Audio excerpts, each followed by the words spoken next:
अस्सलामुअलैकुम वरहमतुल्लाहि वबरकातहू। अल्लाह तबारक व ताला दे सोहने ते बबरकत नाम तो शुरू करना जिहड़ा तमाम जहाना दा मालक है। ते मेरे बेलियो ते सजनों की हाल चाल है तुहाडा? तकड़े हो? तकड़िया रहना है। ते जनाब ना काफ़ी दिन हो गए ने कोई थानू नवी गलबात नहीं सुना सकिया। उहदियां दो तीन वजह ने वो किसी दिन फिर तुहाडे नाल शेयर करसां। ते अज दी जनाब गल ਦਾ आगाज़ करने हैं। गल इंज है कि एक शिकारी हुंदा है ते वह परिंदियां दा शिकार करके ना ते बाज़ार दे विच वह परिंदे लिजा के ते उन्हां नूं वेच दिंदा है ते वेच के ना अपने घर दा निज़ाम चलाउंदा है।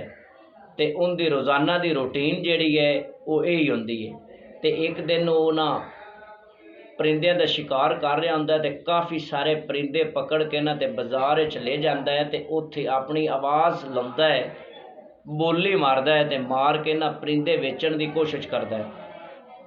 ते वो जिथे परिंदे वेचदा है ना उत्थों एक अल्लाह दे नेक बंदे दा गुज़र हुंदा है ते वो जदों परिंदियां नूं कैद विच वेखदा है ना ते उन्होंने आ जांदा तरस।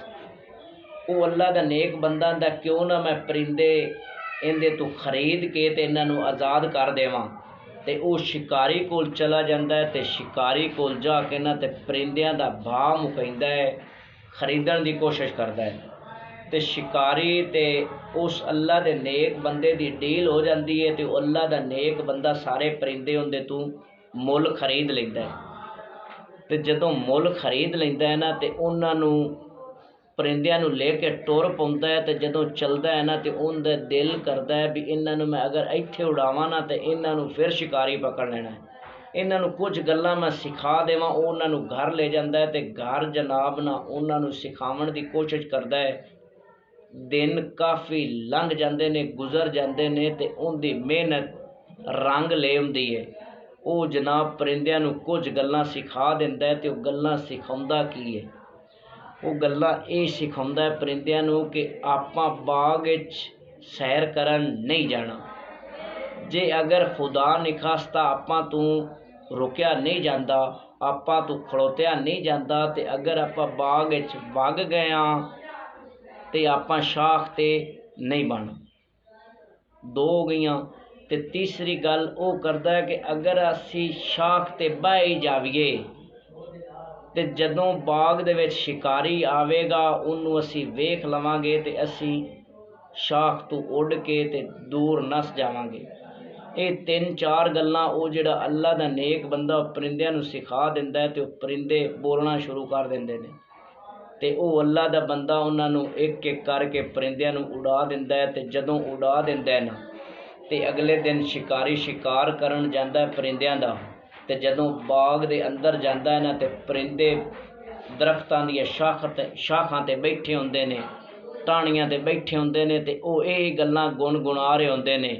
एक परिंदा आंदा है कि आपां बाग विच सैर करन वास्ते नहीं आउणा। दूआ परिंदा बोल के आंदा है जे अगर आपां सैर करन आ ही जावीए तो दरख्तां दीयां शाखां ते नहीं बाणा। ते जदों इस तरह गल्लां बातां करदे पे हुंदे ने ते कुछ परिंदे ये गल करदे ने भी अगर आपां बाग दे विच सैर करन भी आ जावीए, शाखां ते भी बह जावीए, ते जदों शिकारी आवे ना उन्होंने वेख के आपां उड़ जाना। ते जदों ये गल्लां शिकारी सुनदा है ना तो वह बड़ा खुश होंदा है। वो आंदा है भी इन्हां परिंदियां नूं मैं पकड़ के ते बाज़ार विच ले जासां। ये तां गल्लां भी समझदे ने ते गल्लां करदे भी हैं। इन्हां दा मैनूं रेट, इन्हां दा भाव जिहड़ा है ना मैनूं बड़ा मिलसी। वो जनाब उन्हां परिंदियां सारियां नूं पकड़ ले जांदा है ते फिर करदा की है, फिर वो बाज़ार विच ले जांदा है, उन्हां नूं कैद करके बेचदा है। दोस्तों गल सुनाण दा, गल करन दा मकसद एक है। वो मकसद की है कि असी मुसलमान हाँ, साडा भी यह काम ही है कि अज रमज़ान उल मुबारक का 10वां रोज़ा है तो असी काम की करने हैं। असी रोज़ा तो रख लेने हैं लेकिन कुछ जिहड़े रोज़ा रख के ते जिहड़े गैर शरी काम ने वो असी छड्डदे नहीं हैं, उन्होंने छड्ड देना चाहिए। असी नमाज भी पढ़ने हैं तो उन्हां परिंदियां तरह ना रट्टी रटाई नमाज पढ़ लेने हैं लेकिन उनदे ते अमल नहीं करते। रोज़ा भी रखने हैं तो उन्हां परिंदियां तरह वो जिहड़े उन्हां परिंदियां ने लफज रट्टे सन उन्हां तरह रोज़ा भी रख लेने हैं लेकिन झूठ, गिबत, चुगली ਇਹਦੇ ਤੋਂ ਵੀ ਅਸੀਂ ਪਰਹੇਜ਼ ਨਹੀਂ ਕਰਦੇ। ਤੇ ਤੀਸਰੇ ਨੰਬਰ ਤੇ ਕੁਰਾਨ ਪਾਕ ਅੱਲਾਹ ਤਾਲਾ ਦੀ ਬਹੁਤ ਹੀ ਖੂਬਸੂਰਤ ਆਲਾ ਕਿਸਮ ਦੀ ਕਿਤਾਬ ਹੈ। ਉਹਨੂੰ ਅਸੀਂ ਪੜ੍ਹਨੇ ਵੀ ਹੈ, ਲੇਕਿਨ ਉਹ ਵੀ ਸਿਰਫ ਨਾ ਜ਼ਬਾਨ ਤੋਂ ਹੀ ਪੜ੍ਹਨੇ ਹੈ, ਦਿਲੋਂ ਨਹੀਂ ਪੜ੍ਹਦੇ। ਉਹ ਵੀ ਅਸੀਂ ਰੱਟੇ ਰਟਾਏ ਅਲਫਾਜ਼ ਹੀ ਪੜ੍ਹ ਲੈਂਦੇ ਹਾਂ, ਲੇਕਿਨ ਉਹਨਾਂ 'ਤੇ ਅਮਲ ਨਹੀਂ ਕਰਦੇ। ਤੇ ਦੋਸਤੋ ਤੇ ਬੇਲੀਓ, ਇੰਜ ਨਹੀਂ ਕਰਨਾ ਚਾਹੀਦਾ। ਅਗਰ ਅਸੀਂ ਇੰਜ ਕਰਨੇ ਆ ਨਾ, ਤੇ ਇਸ ਵਾਸਤੇ ਹੀ ਅੱਜ ਇਸ ਜਦੀਦ ਦੌਰ ਦੇ ਵਿੱਚ ਮੁਸਲਮਾਨ ਬੜਾ ਪਰੇਸ਼ਾਨ ਹੈ। ਬੜੇ ਮੁਸਲਮਾਨ ਤੇ ਮੁਸੀਬਤਾਂ ਨੇ, ਪਰੇਸ਼ਾਨੀਆਂ ਦੇ ਆਲਮ ਵਿੱਚ। ਉਹਦੀ ਵਜ੍ਹਾ ਕੀ ਹੈ?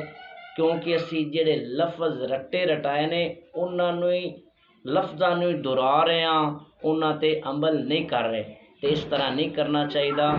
ਸਾਨੂੰ ਲਫ਼ਜ਼ਾਂ ਨੂੰ, ਰੱਟਿਆਂ ਰਟਾਵਾਂ ਨੂੰ ਦੁਹਰਾਉਣ ਦੀ ਬਜਾਏ ਲਫ਼ਜ਼ ਪੜ੍ਹ ਕੇ ਤੇ ਉਹਨਾਂ ਦੇ ਬਾਰੇ ਗੌਰ ਫਿਕਰ ਕਰਨਾ ਚਾਹੀਦਾ ਹੈ, ਤੇ ਸੋਚਣਾ ਚਾਹੀਦਾ ਹੈ, ਤੇ ਉਹਨਾਂ 'ਤੇ ਅਮਲ ਕਰਨਾ ਚਾਹੀਦਾ ਹੈ।